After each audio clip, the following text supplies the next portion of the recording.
49 fertility centre మీకు అందిస్తుంది కేవలం 899 రూపాయలకి fertility assessment package. Tollywood box office వద్ద god of masses Nandamuri Balakrishna ప్రభంజనం గురించి ప్రత్యేకంగా చెప్పక్కర్లేదు. వయసు పెరుగుతున్న కొద్దీ ఆయన ఎనర్జీ, మాస్ అపీల్ మరింత పెరుగుతూనే ఉన్నాయి. అయితే తాజాగా అఖండ 2 విషయంలో వచ్చిన మిశ్రమ స్పందన అభిమానులను కాస్త ఆలోచనలో పడేసినా బాలయ్య తన తదుపరి లైనప్తో ఆ లోటును భర్తీ చేసేందుకు సిద్ధమవుతున్నారు. మలయాళ చిత్ర పరిశ్రమలో ది గ్రేట్ ఫాదర్, మిఖాయిల్ వంటి సినిమాలతో తనకంటూ ఒక ప్రత్యేకమైన శైలిని ఏర్పరచుకున్న దర్శకుడు హనీఫ్ అడేని. ఇటీవల విడుదలైన మార్కో చిత్రంతో ఆయన పేరు సౌత్ ఇండియా మొత్తం మారుమోగిపోయింది. హనీఫ్ సినిమాలో యాక్షన్ ఊరికే ఉండదు, అది చాలా రాగా, వైలెంట్ గా, హైలీ స్టైలిష్ గా ఉంటుంది. బాలయ్య బాడీ లాంగ్వేజ్ కున్న power, Haneef Adeni screen presentation తోడైతే బాక్స్ ఆఫీస్ వద్ద రికార్డులు తిరగరాయడం ఖాయం. ఈ భారీ ప్రాజెక్టును అగ్ర నిర్మాత దిల్ రాజు నిర్మించబోతున్నట్లు వార్తలు రావడం విశేషం.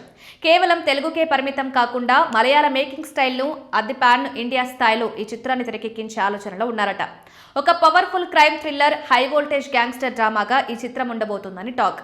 బాలకృష్ణను ఇప్పటి వరకు ఊరమాస్ గెటప్స్ లో చూసాం, కానీ హనీఫ్ దర్శకత్వంలో ఆయన్ను అత్యంత స్టైలిష్ గా ఒక సరికొత్త ఇంటెన్సిటీతో చూడబోతున్నామని సమాచారం. ప్రస్తుతం బాలయ్య, గోపిచంద్ మరినేని దర్శకత్వంలో ఒక భారీ యాక్షన్ ఎంటర్టైనర్ లో బిజీగా ఉన్నారు. ఈ సినిమా షూటింగ్ పూర్తి కాగానే హనీఫ్ అడెనీ ప్రాజెక్టుపై అధికారిక ప్రకటన వచ్చే అవకాశం ఉంది. ఒకవేళ ఈ కాంబినేషన్ పట్టాలెక్కితే టాలీవుడ్ లో యాక్షన్ సినిమాల లెక్కలు మారిపోవడం ఖాయం.